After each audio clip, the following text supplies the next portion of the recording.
entire creature bait box. It's got every creature bait. And my camera fell.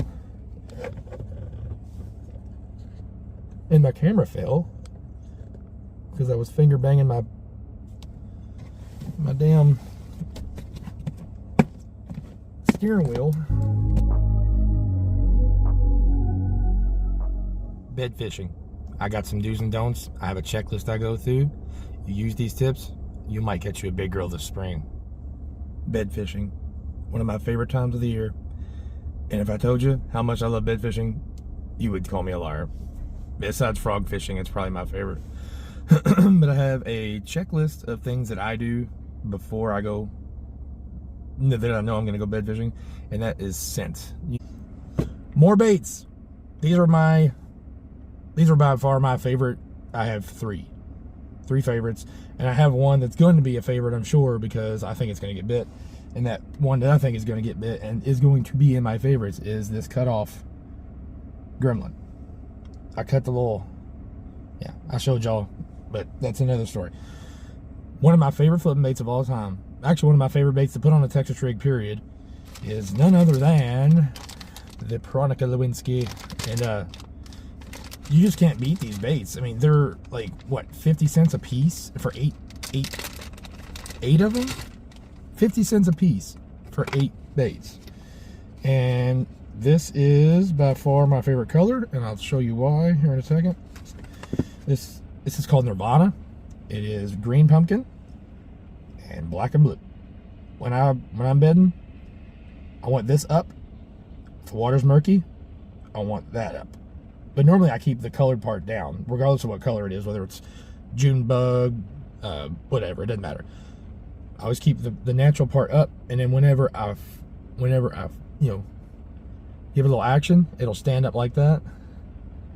And guess what gets revealed is the blue, and then they see, you know, the laminate's awesome. But this is one of those baits that stands up a long time.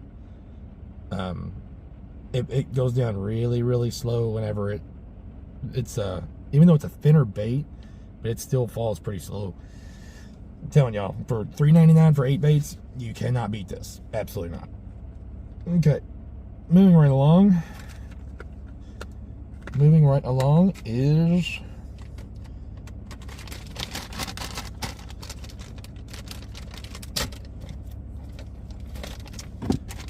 Berkley Creature Hog. I don't want to take one of these out because they're fucking disgusting, but that's what it looks like. I'm sure you probably know what a Creature Hog is. But the Max Scent, this is probably my go-to whenever this is what I use before I downsize. Like if I can't get her, I'll switch to this. If I can't get her with this, then I have to downsize. That's just the way it goes. These things they work.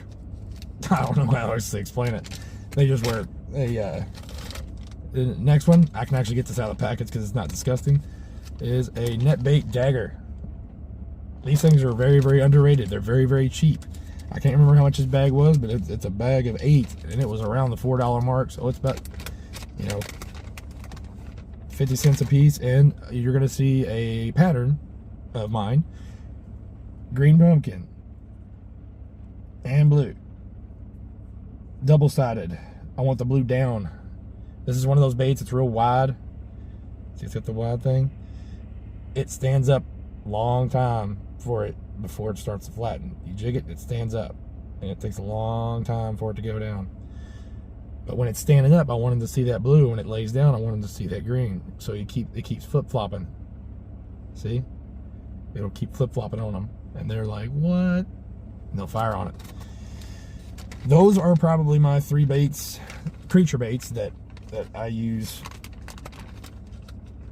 on, you know, whenever I'm bed fishing. It's one of those 3 baits I've had the most success on. Let's put it that way. I've had the most success on those 3 baits, bed fishing. Regardless of size of fish. Now, the biggest fish I ever caught was on a jig, but that's here, you know, that's not the point of the whole thing. The dagger, the 6-cent prawn, 50 cents a piece. You cannot beat that. But these are a little bit more expensive. I can't remember how much they were, but they're not real cheap. You get 8, which is good. I really I can't remember how much they were. They may have been like $1 a piece, $1.25 a piece, something like that. I can't remember. But anyway, I just wanted to share that with you, and I cannot tell you all how excited I am for Sunday. I am very, very excited for Sunday. I just want you to know, I've got an entire one of those big, deep 3,700 full of nothing but creature bait. And that bag too, full of creature bait. This right here. This is my entire creature bait box. It's got every creature bait. Oh, and my camera fell.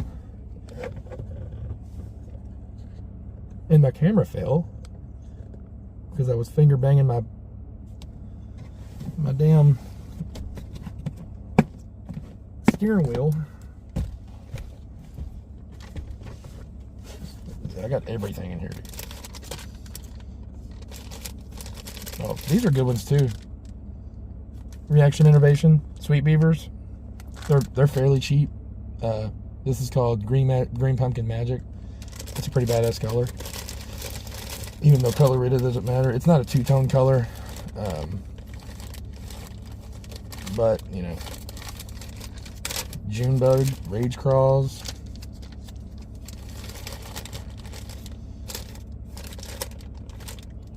Some more Zoom Z Crawls. I forgot to show y'all this. This is a really, really good, it says it's designed by Bobby Lane. It's called a Crawfatty. Let's take this out and look at it. I've had a lot of success on this too, but not as much as the Game Hogs. But these are fat little dudes, and it's called a Crawfatty because it's fat. And when you jig it, it stands up a long time before it falls. But yeah, these are fairly cheap too. You get quite a bit of them. There's 8 of them in here. I think they're around the 50-cent mark. I think they may be like 60. They're pretty close. And you know how Berkley is, man. They stink, man. They stink. So I mean, if you don't want to mess with scent, you can just get some scented stuff like a Berkley. And I think the Six Senses are scented too, and so are the daggers. They have that bait fuel in them. But the F. There we go. I've got so much fishing stuff, it's not even funny. But anyway, I'm at work. It's Friday. I don't want to go back in, but this is my last break. And I cannot wait till Sunday. Actually, I just can't wait to get home. See my little girl, my wife, and go fishing on Sunday. I'm gonna reline some of my stuff. I gotta put new braid on my flipping stick. I'll probably do some rigging tonight, maybe. I don't know. I may or may not, I don't even know. But anyway, I'll see y'all on Sunday. Promise you. Later. Okay, now this is the part that everybody's been wanting to see, and I'm sure this is actually the most boring part because the baits really don't make that much difference. I think the 4 things prior to that makes more of a difference than the actual baits itself. But here's some baits that I use. My favorites are creature bait. Color really doesn't make a difference. I like natural colors.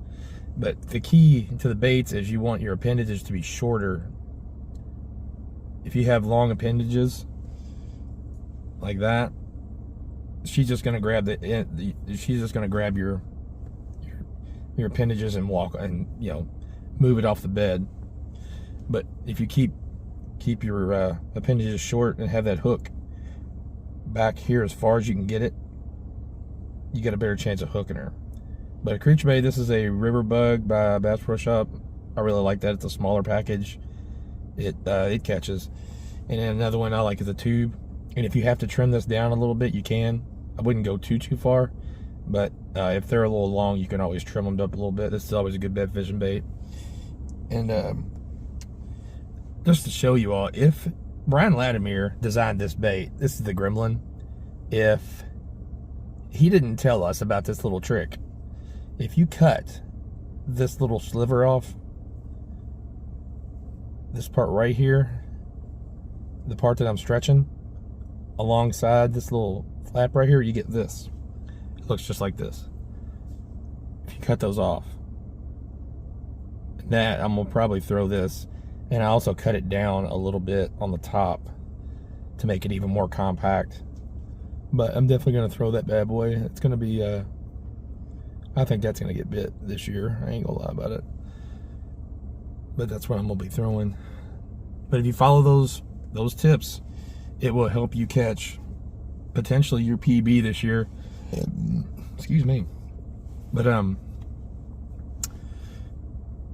yeah, I plan on doing some fishing this April, some bed fishing. I'm going on vacation 22nd, 23rd, 24th, and 25th. I will be specifically bed fishing. And I will be throwing probably this. This will be what I'm throwing. A cut down gremlin from the top and the bottom.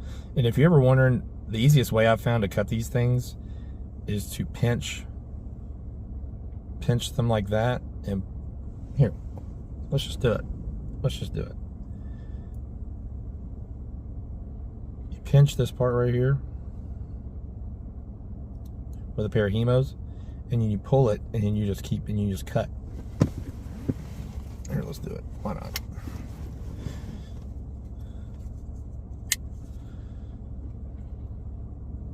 Hold it in your hand just like that, and you just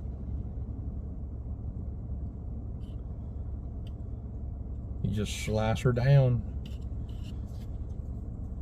And you just keep on pulling, and you go.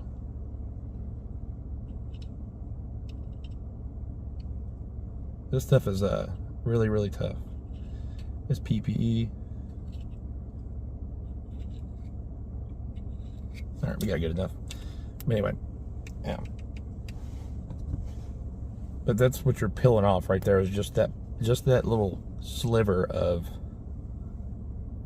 stuff. And this is the difference on what it looks like. See the difference? It just has that one thing right there instead of the curly part. Yeah, Brian Latimer didn't say anything about that. He failed to mention that. And you gotta remember, you pull all these apart too.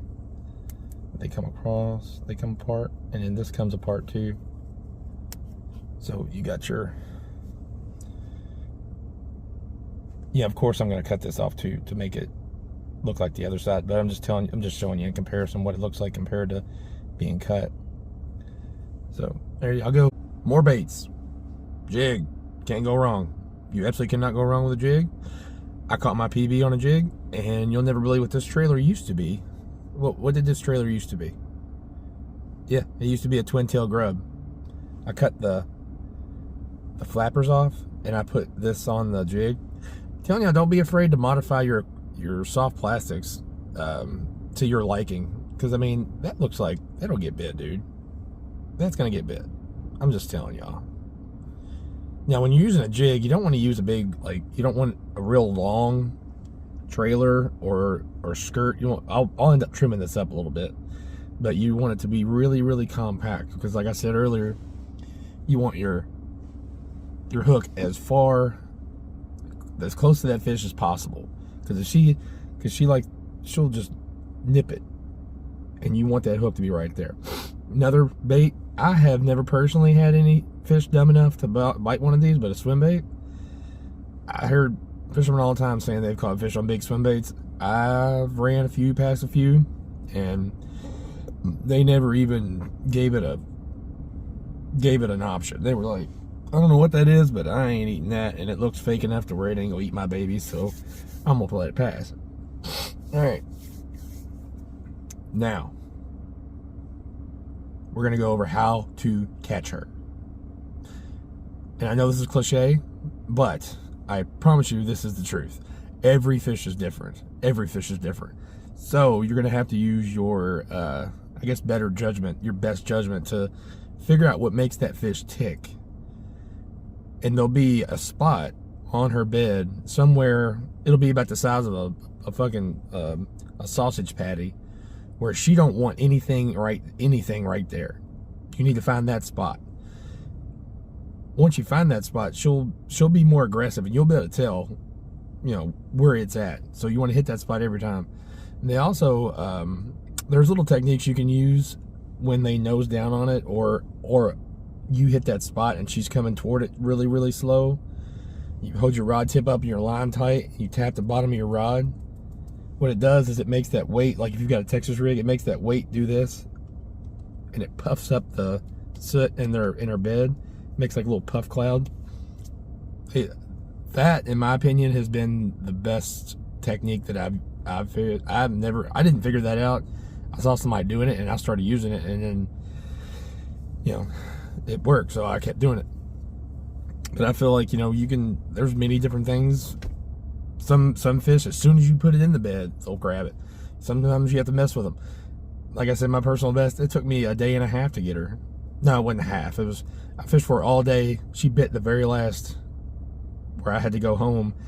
I went back the next day. I ended up missing her, by the way. I went back the next day, and I caught her within 3 hours on the same bait that I got her to bite on the day before. So, you know what I'm saying? Every fish is different. But just have fun with it. It's an up close and personal kind of engagement, you know. You just have to get inside that fish's head and figure out what they want. But, you know, like I said, I'm really looking forward to it, and I cannot wait for vacation because I am at work right now, and it effing blows. Yeah, I don't get paid to do this. I do this because I'm passionate about fishing. And apparently somebody, I think it's an ambulance, so hopefully nobody got hurt too bad. Yeah, and it's supposed to storm real bad tonight too, so everything's gonna be flooded by Friday. So I don't know how Sunday's gonna work. I'll have 3.5 hours to fish on on Sunday. I might go around and scout out and see if I can see any early fish spawning. I don't know. I just may. Do I have anything else? Oh, I use straight shank hooks.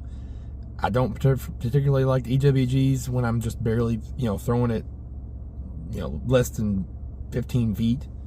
I either use 3 or 5/0, depending on the size of the bait. But like I said, I want the bait, like on this right here, I'd probably use a 3/0 hook. And I remember in my last video, and I'll link that down here if y'all care enough to watch it. I said that I do not Texpose my hooks when I'm throwing any kind of Texas rig worm. I bury it directly in the plastic because I'm using straight braid. I'm not fucking with fluorocarbon. I'm just not. I don't particularly care for it enough to flip with it. But I do, when I'm bed fishing, I do have the point sticking out, but I have it sticking out at an angle like that because I'm using a straight shank. If I was using an EWG, it would be laying flat, but I want it to be up like that, so when she grabs it, it's got her a little bit, you know what I mean? If she tries to spit it, it might catch her. But that's why I do that. And the reason why I don't do it any other time is because I want it to be as weedless as absolutely possible. That's the only reason. And weight-wise, I prefer anything 3/8 and up. I don't think you need to go any heavier than a half. I personally don't think you need to go any heavier than 3/8, but whatever. If you're more accurate with a half, pitching it, use a half. I like 3/8, but everybody is different. The reason why I don't want to go any lighter than that is because you can make that bait do stuff on her, like shake on her bed without it going forward. You can make that dust puff up, when you're shaking it, and keep it in the same spot. Because you want to be in that little sausage patty as long as possible. The more you're in there, the longer you're in there, the more likely she'll bite. Now, if you take everything that I told you, scent, your clothes, your background, the angles, the sun angles, the shadows, your baits, the hooks, make sure your appendages are small on your baits. If you use this is just a foundation. This is not like the 101 kind of, in detail, obviously, but it's just a foundation for you all that don't know, that aren't really that successful at bed fishing.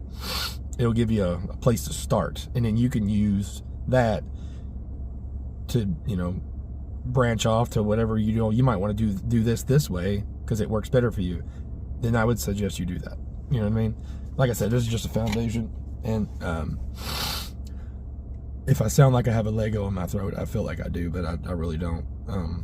But anyway, I'll have a video coming up this Sunday, and I'll see y'all on the water.